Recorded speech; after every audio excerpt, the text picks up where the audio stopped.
आज का हमारा जो फर्स्ट टॉपिक है सीवीएस का वो है इस्कीमिक हार्ट डिजीज़। अब इस्कीमिया तब होता है जब there is an imbalance between the oxygen supply और डिमांड। मैकेनिज़्म इसके तीन चार जो मेन है वो ये होता है कि एक तो कोरोनरी ब्लड फ्लो डिक्रीज़ कर जाता है। जब कोरोनरी ब्लड फ्लो डिक्रीज़ करेगा obviously there will be some obstruction.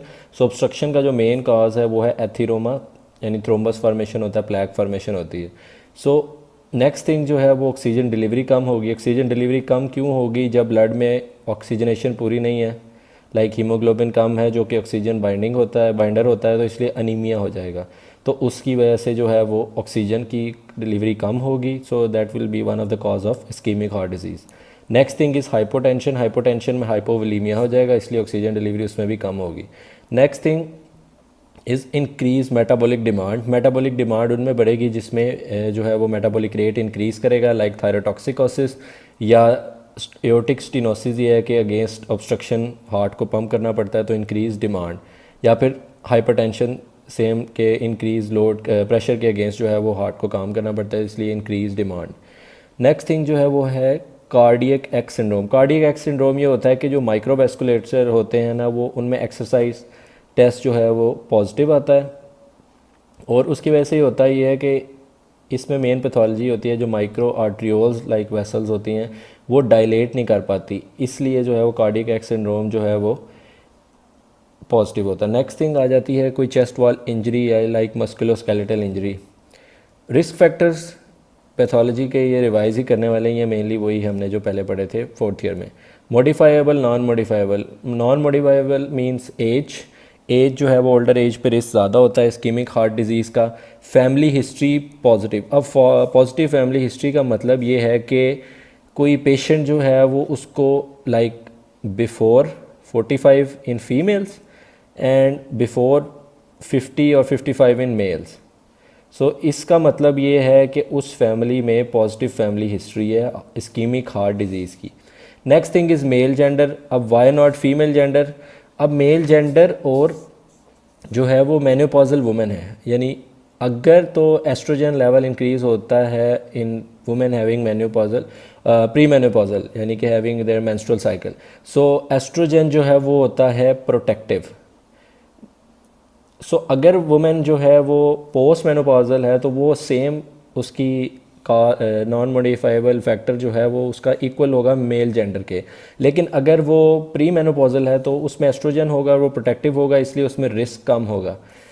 उसके बाद है मॉडिफाइबल। मॉडिफाइबल में वही मेन नाम लाइक डायबिटीज़ है जिसमें नॉन एंजाइमेटिक ग्लाइकोलाइजेशन हो सकती है, और भी कोई प्रॉब्लम हो सकते हैं। स्मोकिंग, हाइपरलिपिडीमिया, इंक्रीज लिपिड्स होंगे तो एथीरोमा फॉर्मेशन हो सकती है।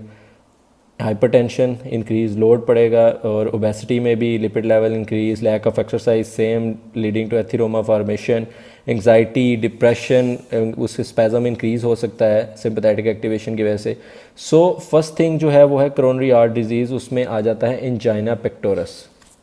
एंजाइना पेक्टोरस में पेशेंट हिस्ट्री किसके साथ आएगा कि प्रोक्सिमल चेस्ट पेन, यानी कहता है कि on end of chest pain हो रही है, और साथ अब चेस्ट पेन के साथ ये जो हमें पता है ना डेफिनेशन में, ये होता है कि ट्रांजिएंट इस्कीमिया। पेशेंट जो है वो सिर्फ चेस्ट पेन के साथ आ रहा है और शॉर्टनेस ऑफ ब्रेथ या डिस्निया इसके साथ होगा। अब most common as I said के एथीरोस्क्लेरोसिस है, लेकिन एओर्टिक स्टेनोसिस या हाइपरट्रॉफिक कार्डियोमायोपैथी भी कॉज बन सकती है एंजाइना का। अब एंजाइना की टाइप्स कौन कौन सी हैं? सबसे पहला है वो है क्लासिक या फिर स्टेबल एंजाइना। ये रेस्ट पे नहीं होता, एक्सरसाइज करोगे तो उसकी वजह से जो है वो ऑक्सीजन डिलीवरी कम होगी, जिसकी वजह से स्टेबल एंजाइना हो सकता है। उसके बाद था वेरिएंट या फिर प्रिंस मेटल एंजाइना। ये होता है एट रेस्ट पे, और ये प्रोलॉन्ग्ड इस्कीमिया इसमें होता है।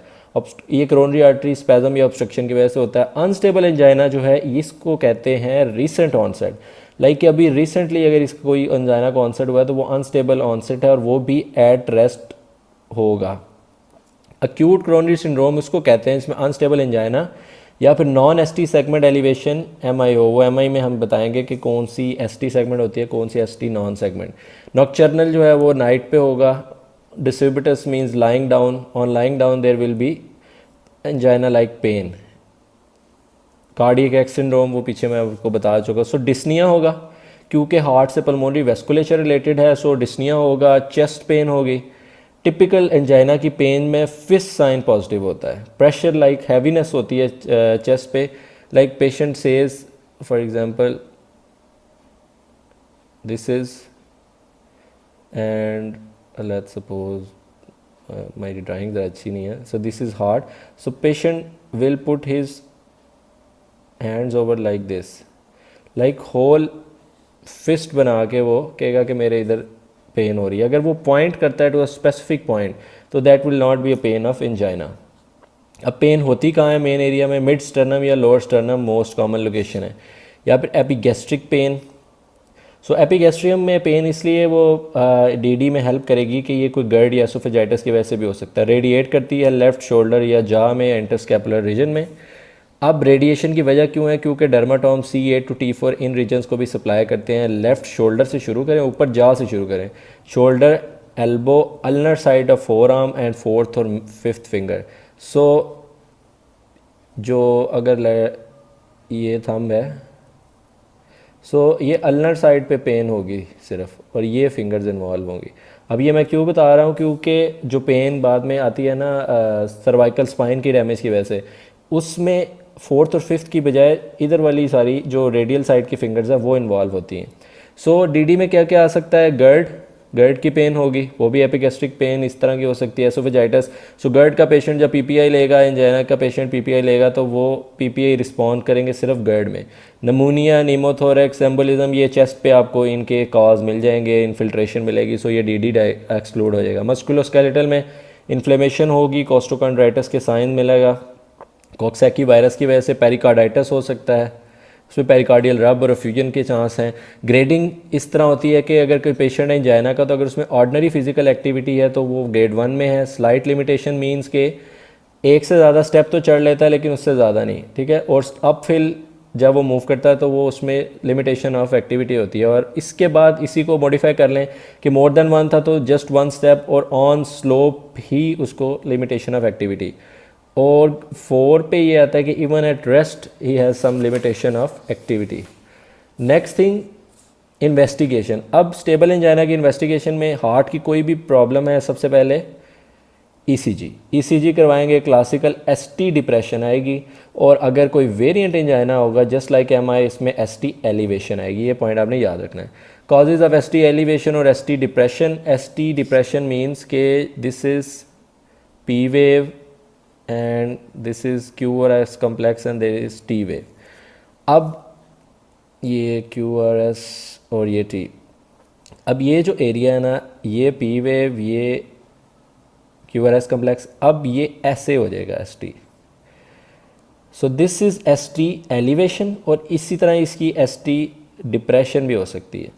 सो नेक्स्ट थिंग जो है वो जब हम चेक करेंगे डिप्रेशन में क्या क्या आता है और एलिवेशन में। एमआई में एलिवेशन होती है, सो टिपिकल आपको मिलेगी। ईसीजी आप जब एमरजेंसी में देखेंगे। वेरिएंट एंजाइना, राइट साइड का हाइपरट्रॉफी होगी या हार्ट फेलियर होगा तो उसमें एसटी एलिवेशन और डिप्रेशन। लेफ़्ट साइड की left ventricle hypertrophy, classic angina और हाइपोकलीमिया, और ऊपर एलिवेशन में पेरिकार्डाइटिस भी आप आ सकते हैं। स्वीयर हाइपरटेंशन में भी एसटी डिप्रेशन होती है। अब एक्सरसाइज जो है वो टेस्ट कराते हैं। एक्सरसाइज टेस्ट में ब्रूस जो है वो प्रोटोकॉल यूज़ करते हैं। ब्रूस प्रोटोकॉल क्या होता है, उसमें ये होता है कि एवरी 3 मिनट्स आप ट्रेडमिल की स्पीड इंक्रीज़ करते हैं अनटिल के स्ट्रेस टेस्ट पॉजिटिव और उसको पेशेंट को एग्रीवेशन हो जाए of the ischaemic heart disease या एंजाइना। डोब्यूटामीन जो है ये भी स्ट्रेस टेस्ट है। इसके बाद ईसीजी करवा ली, स्ट्रेस टेस्ट करवा लिया, और कोई radio nucleotide scan to check any obstruction, echo to check the motility of walls, and angiography last में ये भी चेक करने के कोई ब्लॉकेज तो नहीं है कोरोनरी आर्टरी में। मैनेजमेंट हमेशा स्टार्ट करनी है जनरल मैनेजमेंट में, क्योंकि ये एंजाइना का पेशेंट जो है वो एमरजेंसी में भी आ सकता है, घर में भी अगर कोई पेशेंट है तो उसकी जनरल मैनेजमेंट क्या है कि उसकी एक तो डाइट रिस्ट्रिक्शन, हैवी मील नहीं यूज़ करना उसने क्योंकि उससे लोड पड़ेगा, और दूसरा ये कि एक्सरसाइज जो है वो करें लेकिन नॉर्मली, क्योंकि लैक ऑफ एक्सरसाइज की वजह से भी डेवलप हो सकता है। इतनी करें कि लिमिटेशन ऑफ एक्टिविटी ना हो या क्लासिक एंजाइना एग्रीवेट ना हो। स्मोकिंग नहीं करनी, और सबसे जो मेन है वो है कि सब फर्स्ट स्टेप जो होता है वो होता है सबलिंगुअल नाइट्रेट एंजाइना में। 3 टाइम्स अगर सबलिंगुअल नाइट्रेट से यूज़ नहीं आराम नहीं आ रहा तो आईवी नाइट्रेट फिर लगाते हैं। रीएश्योरेंस साथ साथ पेशेंट को करते रहे, underlying risk factors like hypertension, hyperlipidemia, diabetes, इनको ट्रीट करें। हम ये भूल जाते हैं कि अंडरलाइंग रिस्क फैक्टर्स को भी ट्रीट करना है। अक्यूट अटैक में सबसे जल्दी क्या काम करती है, सबसे पहले सबलिंगुअल नाइट्रेट बता दिया, इसके बाद आईवी नाइट्रेट्स या नाइट्रोग्लिसरीन या आइसोसार्बाइड डाइनाइट्रेट या नाइट्रेट्स के पैच कुछ भी यूज़ कर सकते हैं। बीटा ब्लॉकर्स यूज़ करने हैं ताकि हार्ट का जो है वो वर्कलोड कम हो। बीटा ब्लॉकर में मेटोप्रोलोल, अटेनोलोल कुछ भी यूज़ कर सकते हैं। और फिर आ जाता है कैल्शियम चैनल ब्लॉकर, नफीडपिन, अमाइलोडिपिन। अब इसमें इनकी जो है वो साइड इफ़ेक्ट्स आपने देखने हैं कि बीटा ब्लॉकर जो हैं वो पल्मोनरी एम्बोलिज्म या फिर कंजेस्टिव कार्डियक फेलियर जैसे पेशेंट्स में नहीं देने, और बीटा ब्लॉकर जो है वो वेजोस्पेस्टिक एंजाइना में भी नहीं देने। अब वेजोस्पेस्टिक एंजाइना में इसलिए नहीं देने क्योंकि उसमें वो मज़ीद इंक्रीज़ करेगा टोन को, सो वो स्पैज़म हो जाएगा। कैल्शियम चैनल ब्लॉकर्स हो गए। और प्रिवेंट करना है अगर अटैक तो उसके लिए एस्प्रिन, ये ओरल टैबलेट प्लस क्लोपिडेग्रल के साथ ही आती है, और statins for the lipid lowering mechanism. अब रीवेस्कुलराइजेशन लास्ट जो है वो रिजॉर्ट होता है, उसमें ये होता है कि एंजियोप्लास्टी करते हैं या फिर बाईपास। अब बाईपास में आपसे पूछ सकते हैं बाईपास में करते क्या हैं, तो अयोर्टा और कोरोनरी के दरमियान जो है वो हम एक बाईपास लगाते हैं डिस्टल टू ऑब्स्ट्रक्शन। उसमें इंटरनल मेमोरी सेफनेस वेन का ग्राफ यूज़ हो सकता है या फिर रेडियल जो है वो आर्टरी का भी ग्राफ यूज़ हो सकता है। सो ये अब नेक्स्ट जो है स्टेबल एंजाइना के बाद वो है unstable angina. Unstable angina means के ये रेस्ट पे होगा और इसमें ऑब्स्ट्रक्शन होगी। अब अनस्टेबल एंजाइना और एमआई में डिफरेंस ये है कि इसमें इनकम्प्लीट एक्लूजन होती है और उसमें कंप्लीट एक्लूजन होगी। अब एसटी डिप्रेशन अगर सिर्फ हो रहा है ना तो इसका मतलब है ये अनस्टेबल एंजाइना है, और एज आई सेड के प्रिंस मेटल में एसटी एलिवेशन होता है। और अगर विद कार्डियक एंजाइम्स रेज्ड हैं तो ये non ST segment elevation MI है। अब इन्वेस्टिगेशन में कार्डियक एंजाइम जो बेस्ट यूज़ होते हैं वो हैं ट्रोपोनिन टी और ट्रोपोनिन आई। अब इन्वेस्टिगेशन क्या है अनस्टेबल एंजाइना की? अनस्टेबल मतलब पेशेंट अनस्टेबल है मींस हॉस्पिटलाइजेशन, पेशेंट को बेड रेस्ट, साथ oxygen is the first thing you will do. Then anxiety को ट्रीट करने के लिए यानी कि उससे पाल्पिटेशंस और टैकीकार्डिया ना हो तो सेडेटिव्स देंगे और ब्लड प्रेशर को कंट्रोल करेंगे। फर्स्ट थिंग जो अब यूज़ करेंगे वो करेंगे हेपारिन विद एस्पिरिन एंड क्लोपिडोग्रल, ये क्लॉट को जो है वो एथीरोमा को ब्रेक करने के लिए। साथ नाइट्रेट्स अनस्टेबल एंजाइना में, फिर बीटा ब्लॉकर्स और calcium channel blocker second line है पहले, लेकिन बीटा ब्लॉकर यूज़ करेंगे। S inhibitors blood pressure control के लिए। और ये है कि रीवेस्कुलराइजेशन और पर जो है वो ग्लाइकोप्रोटीन्स 2B और 3AB हम यूज़ कर सकते हैं। सो ये इसको इनहिबिट करते हैं इन एंजाइम्स को, इसलिए जो है वो इसमें आ जाते हैं टायरोफिबैन आ जाता है, सिक्सीमैब आ जाता है, एफिटेबेटाइड आ जाता है। सो ये ड्रग्स हैं मेनली अनस्टेबल एंजाइना की। और लॉन्ग टर्म थेरेपी रिवेस्कुलराइजेशन में एज आई सेड कि एंजियोप्लास्टी और साथ जो है वो बाईपास ग्राफ्टिंग ही ऑप्शन है।